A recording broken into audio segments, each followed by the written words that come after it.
Hey everyone, I hope all of you are doing great. So in this lesson, I'm going to show you how we can monitor Celery jobs using Grafana. So I have put all the installation stuff here, like installing and configuring Celery. And before we actually go ahead, I just wanted to show you. So this is just a demo application which I have. And it does trigger some Celery jobs depending on the action we perform. For example, I can go to settings, and in the default project I can go to documents and I can upload some documents. So whenever I upload some documents, these documents basically go to vector database, and for that one I'm running it asynchronously using Celery job. Whenever we perform such actions, it triggers Celery jobs, which actually I'm monitoring right now using Flower is actually an open source which you can use to monitor Celery jobs. But in this one, our task is actually to use Grafana, because let's say most of your visualization, it is going to be in Grafana. So you also want Celery jobs and stuff to be in Grafana. So that's the objective of this documentation. And if you just want to know like the architecture, probably I'm just also going to give you a quick architecture of how I'm running this application. So you can kind of compare whether your environment is exactly the same or whether you need some tweaks. So what I'm doing is I'm using a Docker Compose, or you can call it Docker Stack. Let's call it Docker Compose.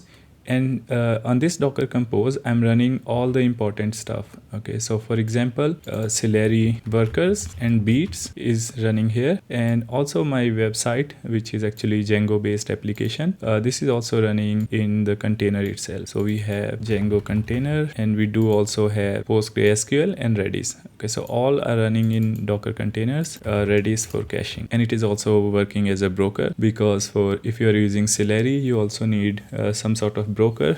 So in this case we are using Redis for that one.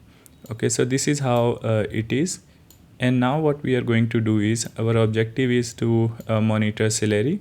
So for Celery, what we are going to do is, I have Grafana Cloud. So Grafana Cloud is free. You can use Grafana Cloud for visualization. And so Grafana Cloud, you can think of Grafana Cloud as a visualization. Okay, it's like a window.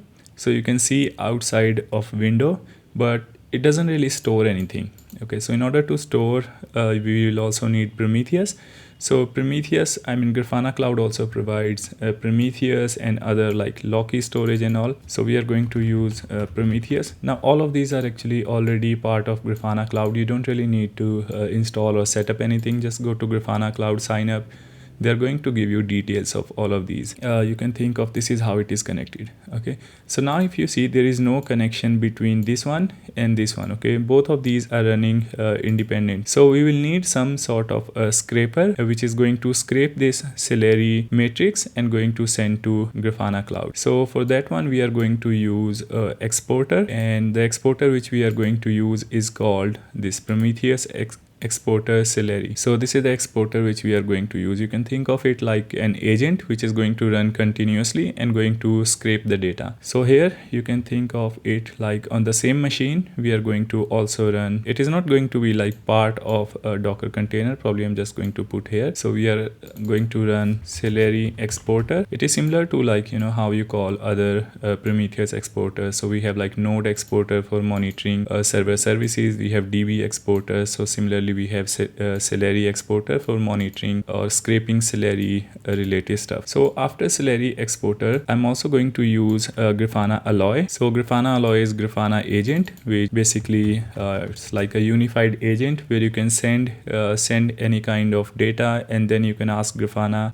Alloy to send that data to Grafana Cloud. So we are going to also manage Alloy configuration and all. Okay, all of this might look like a bit complex, but actually it's quite straightforward. If you follow the steps, you'll be able to do it. Grafana, so Celery exporter is going to send the data to Grafana Alloy, or we can say Grafana Alloy is going to pull the data from Celery exporter, because it's the other way around. So it's going to be something like this, and then Grafana Alloy is also going to send the data to Prometheus. Okay, so this is how everything is going to work. I hope this is clear. If you understand this, then it's going to be quite easy for you to like understand this whole observability concept. So now let's go ahead and start setting it up. So if you see, our first step is actually to install the exporter binary, and again the official documentation is here as well. Again, it's just a bit complex to understand, so I've just put here a simplified version of the document. So let's go to the server. I'm going to open both of these side by side. So now on the left hand side you can see the documentation, and on the right hand side you can just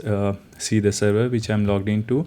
I'm going to move to cd space/tmp. You can also move to tmp direct, and this is where we are going to start. By the way, I'm logged in as a root user. So if you are not logged in as a root user and some of the command doesn't work, then you might have to use a sudo prefix. So in this case, I'm just going to copy all of these 4 lines. So I'm just going to click on this copy button, and here I'm going to paste and hit enter. Going to get downloaded, going to move to user local bin directory. Okay, so we have this Celery exporter, move to this directory.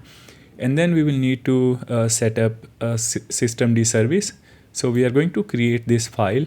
So I'm just going to copy it. I'm going to create the file using VI editor, and in this file we are going to paste this content. Okay, so now I have pasted this content, but you need to make sure you change these stuff.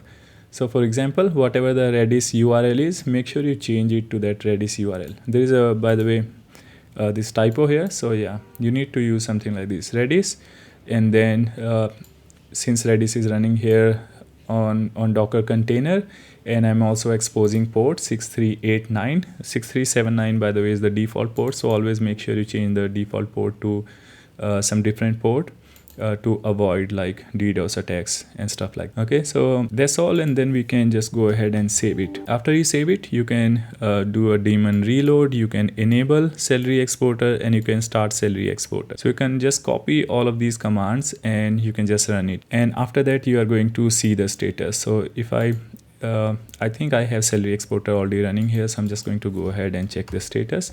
So you can see Celery exporter is running, and then you can verify whether it is now exposing the matrix. So if I go to this architecture again, as I told you, we are going to use here, right? So Celery exporter, whenever we hit this Celery exporter service, it is going to basically scrape the status and all, and going to show us that. So this is what we are trying to do when we are actually doing this curl and this matrix endpoint. So I'm just going to copy it, going to run it here. And if you see some error or you don't see anything, then there is some issue. But if you see these matrix being exposed, it means now Celery exporter is running fine. Now after that, you need to, if you are using Prometheus, by the way, you don't really even need this step. You can just go ahead and in Prometheus, you can just add the detail of this job and this endpoint. But in this case, since I'm using Grafana Alloy agent, I'm going to go to this Grafana Alloy agent. So let me go ahead and clear the screen first. I'm going to do VI, and then we are going to go to this Grafana Alloy agent, and we are going to add, just copy this block and go towards the end of this file and paste it. That's all you will need to do. So now it is going to like scrape these logs every 15 seconds and going to send it to Prometheus, which is part of Grafana Cloud. And now there are a couple of additional steps which you will need, which is going to help you see more data from Celery. If you don't do it, you are going to see a bit of less data. You won't be able to see Celery tasks related data. But if you add these in let's say your Celery processes, in that case you are going to see that additional data. So since I'm using Django, by the way, let me get out of this edit mode. So since I'm using Celery and I'm running everything on a Docker Compose, I have actually added these as part of environment variable in Docker Compose. Let me just quickly go ahead and show it to you. And I have added it in Docker Compose file. So you can see these are the lines which I have added in both Celery workers and Celery beat. Okay, so that's why you see it like same line you see 2 times. The file is actually sensitive. It does have some stuff which I don't really want to expose. That's why I'm not like opening the complete file. but you can just add it in the environment variable. Okay, and after that you can restart worker and Celery services. So until now we are able to now send the data to Grafana, and now we are going to see and visualize the data. So if I open it up, you can see in this Prometheus, in this example, the official docs example, they have also given the Grafana dashboard template which we can use. So let's say I'm going to open this Grafana template. So if you just need this dashboard, let's say you don't really need any custom dashboard, you just want this dashboard, in that case we can just import it. So I'm just going to go to copy ID to clipboard, and then we are going to go to Grafana Cloud instance. So right now you can see I'm in Grafana Cloud, and here we are going to go to this, just click on this plus icon, expand it, you are going to see an option of import dashboard. So let's click on import dashboard, and here you can paste the Grafana template ID which you copied, then click on load, and now you can see it's just you'll have an option of like changing the name and stuff. In this case I'm just going to leave it as it is. If you are following some naming convention in your organization, just go ahead and change it. So now I'm just going to go ahead, click on import. Okay, so this is running, but we didn't really see any data, and the reason for that is this template has this namespace.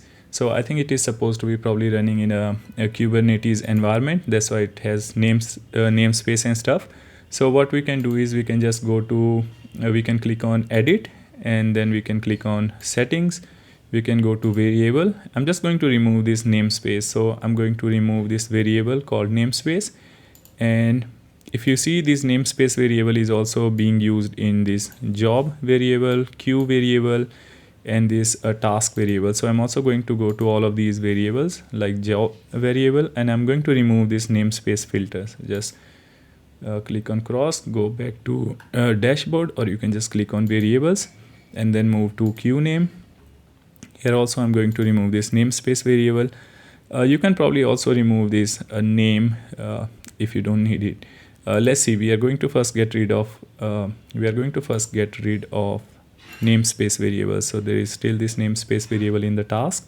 I'm going to go ahead and remove it from here as well. And if we refresh it now, let's see if we see something. Okay, so now you can see. Okay, so you have to like select tasks, all the tasks, in order to see the dashboard. So I selected the couple of tasks which it was showing, and now you can see data is already populating, and we are able to see like the task and their success rate, number of items which completed or succeeded, and stuff like that.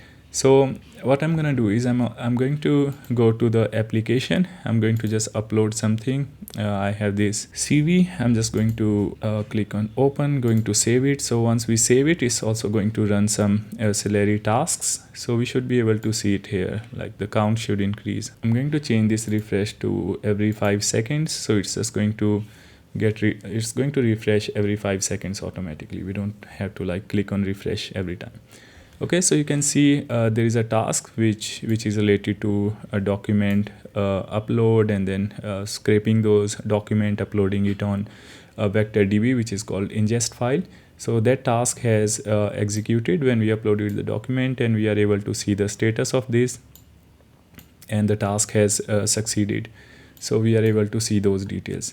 Okay, so let's say if there is any exceptions or there is any issue in the task, you'll be able to see data in these panels which is called task exceptions, and you'll be able to see that here as well. So right now we don't have any errors, that's why we don't really see it here. And maybe if in your case, if you have thousands and thousands of jobs running, you'll be able to see like huge amount of data. You'll be able to see the trend line properly. In my case, like it's just a demo application, so we hardly have a few jobs running every like 30 minutes or so. So that's all in this tutorial. I hope you liked it. If you have any question, feel free to let me know in the comment box. And if you have any, like if you need some professional support, you can also reach out to me on Fiverr. I'm going to give the link in the description as well. So thank you so much for watching. See you again in the next lesson.